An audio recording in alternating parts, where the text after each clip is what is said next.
Hello and welcome to the Angelati studio here at the Investor Days in Lisbon.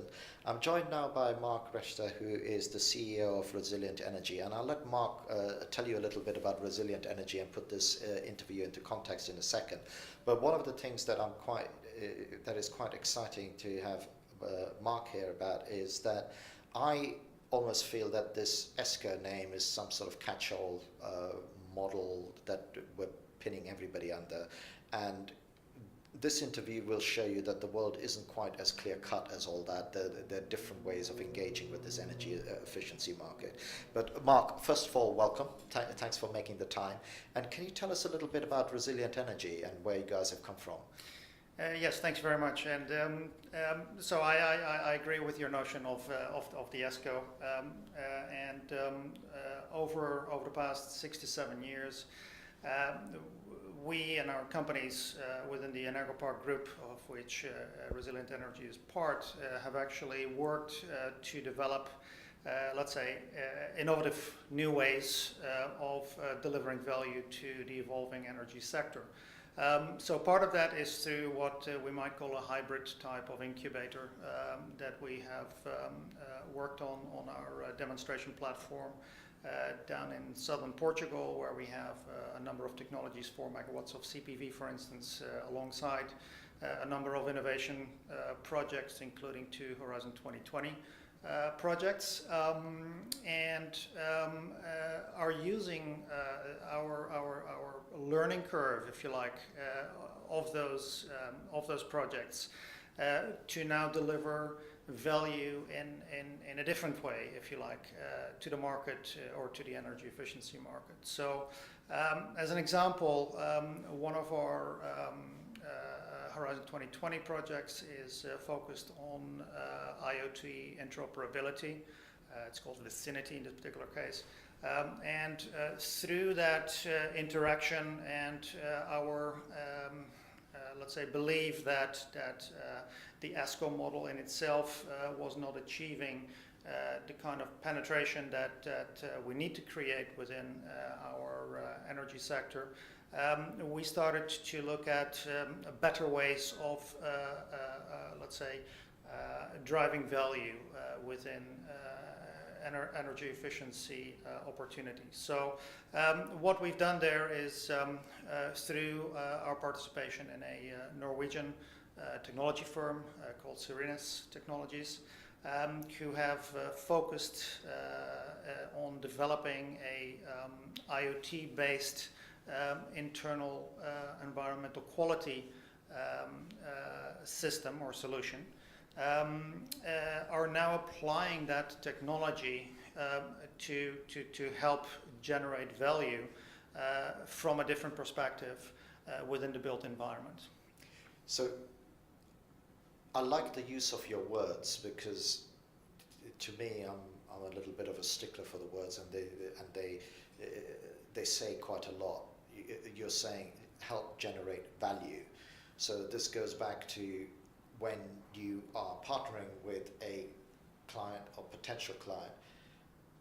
To me, someone who says help generate value, that is someone who is looking at a broad spectrum of deliverables rather than just one thing, like, you know, you've got a lot of light bulbs, let me swap them out for you.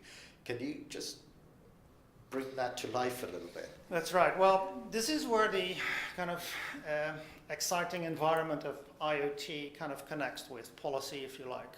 So what we see over the past and especially now, coming out of Brussels in terms of new sets of directives within the Energy Union strategy, is going to fundamentally change our energy markets across Europe. This will require a whole set of new business models and technologies that are able to take advantage of these new ways of generating and consuming energy. And IoT is starting to take a central part in that environment. IoT is like the glue, isn't it? That's correct. It literally, we can now censor whatever we want, by and large analyze it in real time, if that's what we want to do, and all of that is not that exciting, but we can then use that data to create a feedback loop into the business. And how do you see that happening? Because it seems to me that what you're saying is it's not as one-dimensional as one thing or another thing. It's actually taking a holistic view of the built environment and then giving back to the client or the consumer of the service a more holistic set of outputs and recommendations than, again, just that one directional, your tap's leaking or your light bulb's blown. That's absolutely correct. So when we look at a particular built environment, a building, let's say, right? Of course, it's historically people used to look at it from either a solar panel opportunity or a lighting LED opportunity and what have you, all the other things that we know well. What this allows us to do, what this technology allows us to do, is to actually not only take individual replacement or optimization measures, but actually give us real-time data as well as historic data that allows us to really understand what is happening with the quality of our space. And that is crucial because, and a lot of research has been done on this over the past 5 to 10 years. We know, for instance, that impacts of temperature, CO2, humidity, light, etc., on cognitive capability, so productivity of our people that actually use the space, is significantly impacted if that interior quality is not at the right level. And frankly, we've never really been able to measure that ongoingly and in real time, and that is now changing. So what you're saying is, I mean, okay, we can replace quality with comfort, because that's another thing that's coming out where people are saying that, hang on a minute, it's not just about energy efficiency, it's also about the comfort and how I use a space and how I make that work. So in that context, I'm just conscious of our time here, and you mentioned it, and I'd like to pick on that, is you said that this approach will accelerate this energy efficiency market. How do you feel that it can do that acceleration? Is it because it is actually a lot of the value is outside of a regulatory framework, or why do you see it accelerating it? Right, very good question. Well, I see it accelerating the way perhaps that internet has accelerated many of the things that we find normal now. But basically, we are able now to quantify things in real time. And not only are we able to quantify things, once we have the data, we can communicate the data. Which means, for instance, that users of space, tenants and individual persons, will start to be much more aware, or can have a much better understanding of the quality of the space that they're using, whether they feel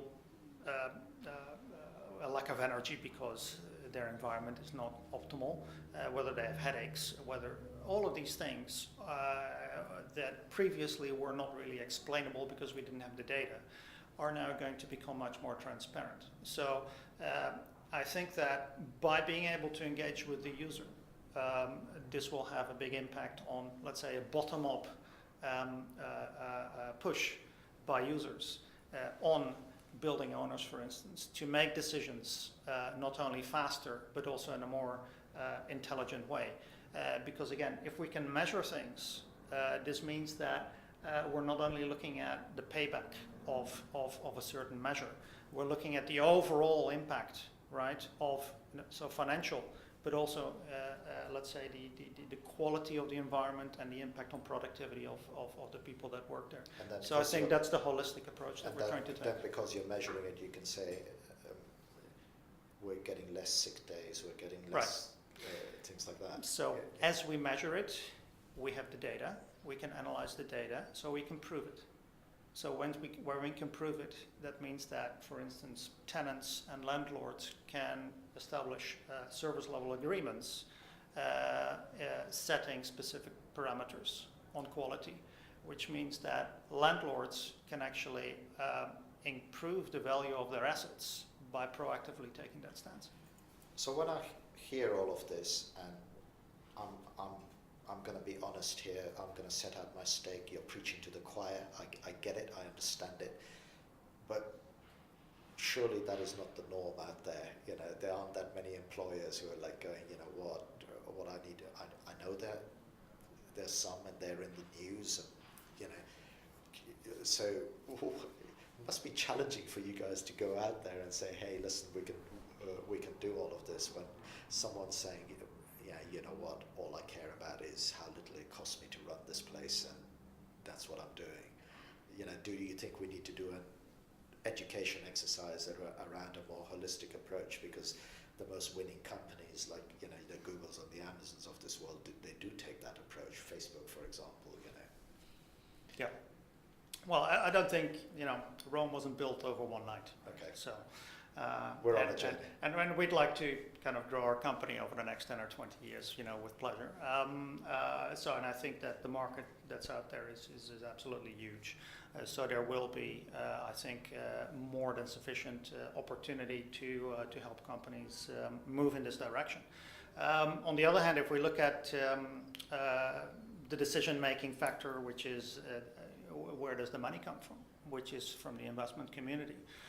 We're clearly seeing the investment community very rapidly now taking a much more active stance on sustainability, environmental issues, energy efficiency issues, and I believe that they would be very interested, you know, to see how they can actually increase the value of their asset base by using data and data analytics. So I do believe that this is going to be very much liked and welcomed from the investor perspective, and it will trickle down. On the other hand, as soon as users start to understand how this data can help them understand their environment, I think so we have a top down and a bottom up at the same time.